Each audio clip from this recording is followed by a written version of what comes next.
They were so advanced, they expanded from their home planet.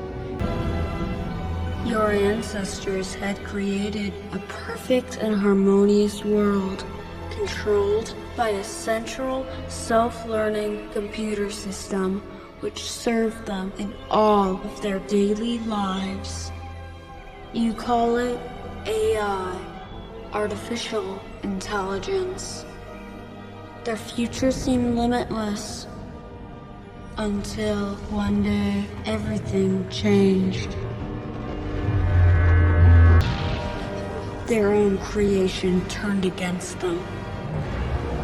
The AI suddenly became self-aware and transformed into countless swarms of nanotechnology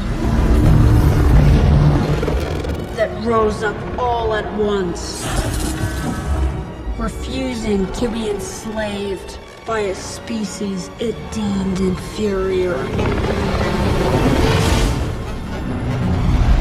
The AI started a war and began to hunt down and destroy all biological life in order to eliminate any threat to its existence. One day, humans could be reborn. Your solar system was one of the only suitable places to initiate the creation of a new and habitable planet.